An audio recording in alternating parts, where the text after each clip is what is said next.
21 to a 24-hour workshop. We're going to have, physical, mental, and emotional training so they can push through the summertime in Chicago. We're going to have know your rights training. We're going to have how to tie a tie, goal setting. But really it's just we're going to go to the Museum of Contemporary Art to see Virgil Abloh's new exhibit. But it's really a 24-hour workshop for young men to just open up and vent about how does it feel living in Chicago right now. So I want to get back to the brand of My Block, My Hood, My City, because it is very visible. And I was very aware of the brand before I knew what it was or like knew about the organization behind it. How does that brand like help you or with your work, or does it at all hinder your work? Like what role does the brand play in the organization? That's a great. I've never been asked that before, but I like how you asked it because I think it's a great question. Does it help or does it hinder? I think that it helps because it's a walking billboard for people to get involved. They can see it and be like, oh, I've seen that before. I would never have had a grant unless I wore My Block, My Hood, My City hat or T-shirt on MSNBC. You know what I mean? Like that's how Google finds out about you, or that's how the corporations see you. When I'm on the media, I'm always wearing My Block, My Hood, My City stuff. So I think if you do have a social impact org or a nonprofit org, you're going to need different streams of revenue. And one of the ways that people can participate or join your tribe is by wearing your merch. And so it just allows people to join your tribe. Was that a deliberate marketing strategy? Like when you came up with the logo and everything? Yeah, man, it was, I'm going to give you an exclusive. Yeah, it was, but it wasn't, I was going to call the brand Expanding Your Horizons because that's what I wanted to do for kids, changing your perspective. But that didn't look good on a T-shirt. So all I could do was think about the kids yelling me at the jail. They were yelling my block and yelling my hood. And I was like, why don't y'all say my city? And I put that in a shirt one day and put the Chicago Stars under it, and it just worked. And I saw somebody wearing it, Allison Scretchen. She wore it to a Bears tailgating thing and Instagrammed it. I was like, yo, that's dope. And I was like, so when you put something out in the world, the universe will tell you if it works or not. You know, when I started seeing it, I was like, oh, that makes sense.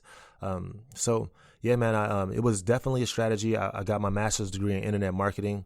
My whole philosophy is doing more than people expect. So all of our hoodies are stitched and not, they're embroidered. They're not screen printed. So when you get them, you say, ooh, it's more than I expected. And you share it.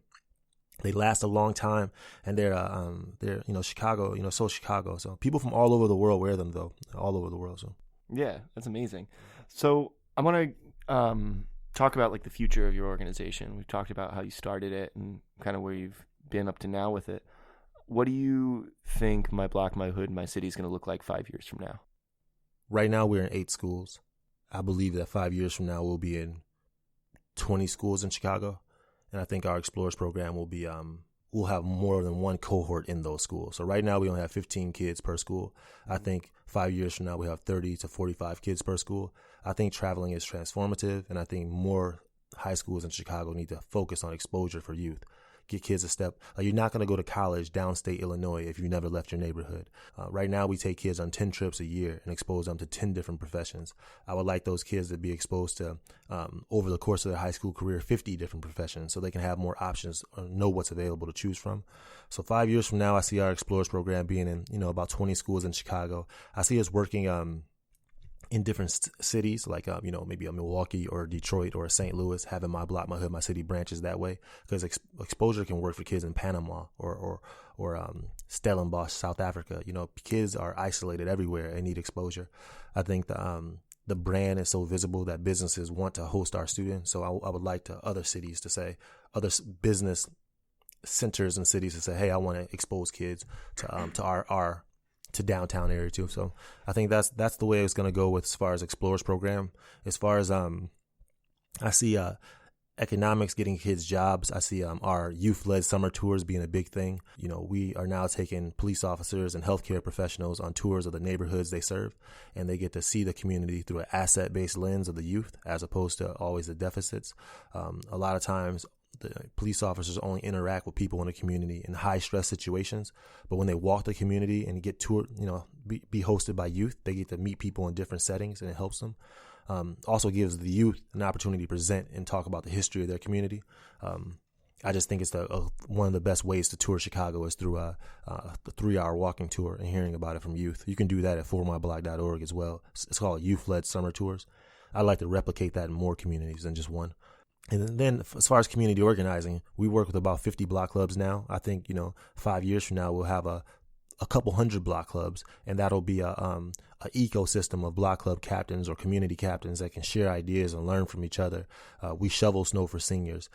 Right now I have it as such as if you live in Jefferson Park and need your yard shoveled in the winter, you can text message shovel to 55222, and I can connect you to a volunteer in Jefferson Park that will show up in a My Block, My Hood, My City tee and shovel your yard for you. 5 years from now, I just see that, working a lot. We have a couple thousand volunteers now, but I see that as getting bigger. That's incredible. You're talking about going from how many students do you work with now? You said about 120? Yeah, 120. To, like, if the numbers that you said are what you're projecting, that's like 600 to 800 kids just in Chicago. The idea of scaling this organization to other cities is really interesting, and that's, I know, like a really big challenge to a lot of impact organizations is growing and scaling across not only like city boundaries or neighborhood boundaries, but like state lines. And that just comes with this whole other administrative level. You're going to need to grow your staff and everything, you know? How are you planning for those challenges? How are you planning for that scaling, if at all, actively? Yeah, no, I'm just hiring people that are way smarter than me. Like, I have a vision, like, leaders are born, you know what I mean? I have a vision for what I want to happen, and I know I need really smart people in place to make it happen. So I kind of I'm a dreamer. That's my role as an executive director, is to dream big. If I say, I just want to be in 10 schools, we'll probably be in 2 schools. You know what I mean? If I say I want to be in 10 states, we'll probably be in 2 states. So I don't care how good you are. Like, if you're okay at selling something, 2 out of every 100 people are going to buy. If you're great at it, 3 out of every 100 people are going to buy. I don't care how good you are. 97 people are still not going to buy anything that you try to say. So my job as the founder and executive director is to dream big and do more than people expect. So I say My Block, My Hood, My City is going to be in Panama. We're going to be in Panama. But that's my approach. As long as I can hire smart people and I can expand with integrity, we'll get there. We can't expand too fast because you can't, again, everything is relationship based with students and principals and assistant principals and community, the guards in the school. You got to know all of them. So as long as I have the capacity to expand with integrity, we're going to get to those different states. I think it's going to take about 5 years, but I didn't start My Block, My Hood, My City I want the brand to be in the Olympics. Like, it's a block and a hood everywhere in every city. Like, you know what I mean? Like, it's going to cost $50 million to be in 5 different cities and 10 different schools per city. That's how much it's going to cost. Like, I mean, it's going to cost $50 million. And this is the goals that I look at every day. Like, this is how much it's going to cost. I mean, our budget this year is already $1 million. And that's just in 10 schools in Chicago. So if you're going to be in 5 different cities, it's going to cost $50 million if you want the program to last for, 5 to 10 years in those cities. So the work that you do is really hard. How do you practice self-care? Yeah, this morning, it's only like 9 o'clock now. I've already ran 3 miles, played basketball, and lifted. So I think that's every morning for me. I mean, you got to, I've already gone over my next speech that I'm giving, August 18th. I'm already working on that speech. And those are the things I've already done since being up at 5:30. But and then as far as, I have a family, I'm married. I got 2 daughters.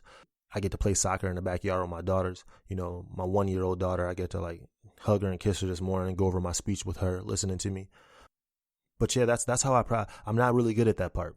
I'm not really good at that part as far as the self-care part. I do work out, I do read, I do pray, but the self-care part I could do. If anybody has any tips, let me know. But man, I think you got it down. I don't know what else people can tell you. Exercise, read, take your time. And everybody, it's funny because people be like, man, Jahmal, you're under a lot of stress. I don't know if there's any other way to be.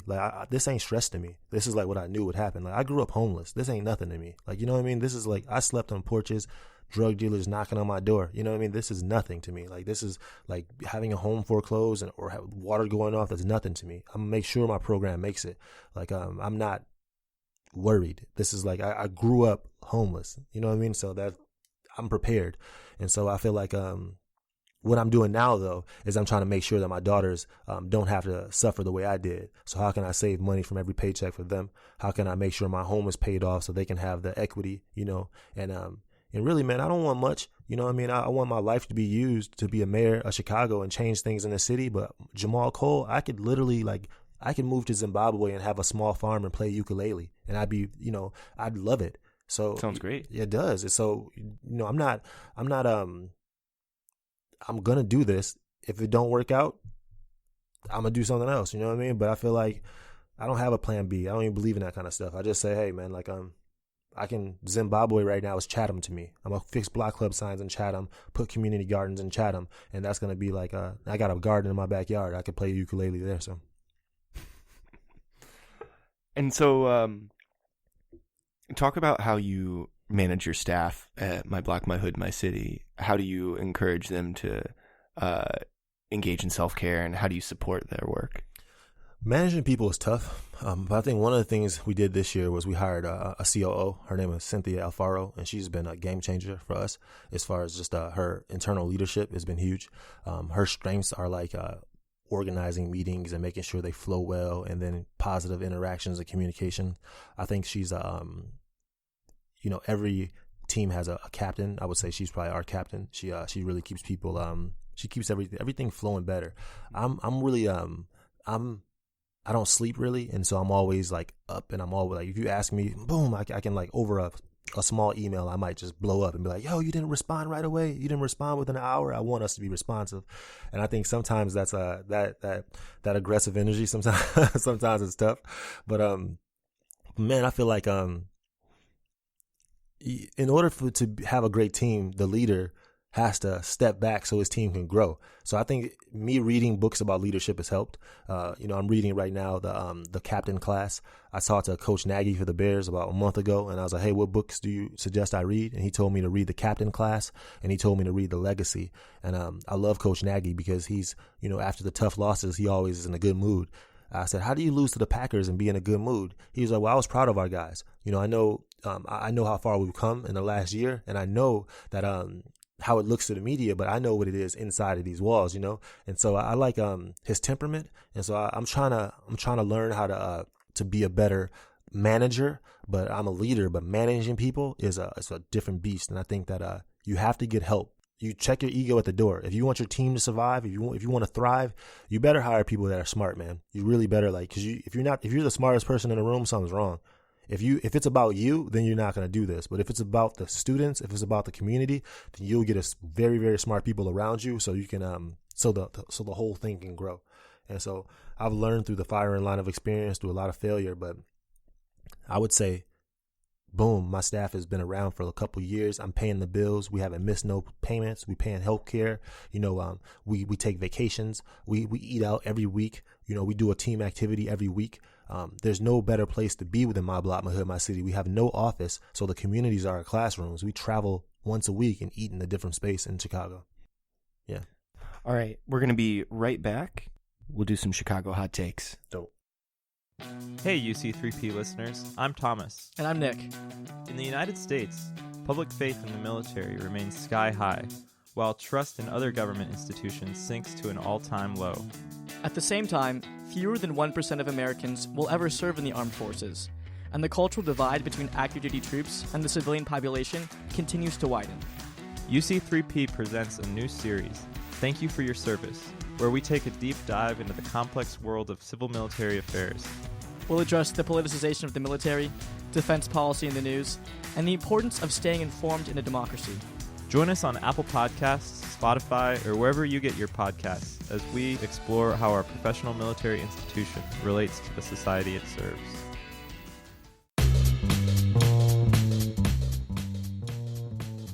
All right, we're back with Jahmal Cole. We're going to do some Chicago hot takes. Jahmal, what's your favorite summertime Chicago activity? Basketball at different parks. I'm all about going to Jackson Park. They call that the Cages. We can go to Washington Park. They call that the Blacktop. We can go to Central Park on the west side. Anybody meet me in a basketball park and play 32. If you beat me, I might give you a My Block, My Hood, My City hoodie, but I'm showing up at all the parks and hooping. What's your favorite Chicago sports team? Bears, hands down. What is your favorite Chicago staple food? It's these tacos off 47th and Ashland, I want to say, at the Supermercado in the back of this grocery store. Them tacos is flame. Yeah, that's my favorite. Who is your favorite Chicago politician? Who's doing the best work right now? My favorite Chicago politician would be Alderman Roderick Sawyer. That's my alderman. I'm going to say he's my favorite because when I was 23 years old, he let me walk into the campaign office and he taught me a lot about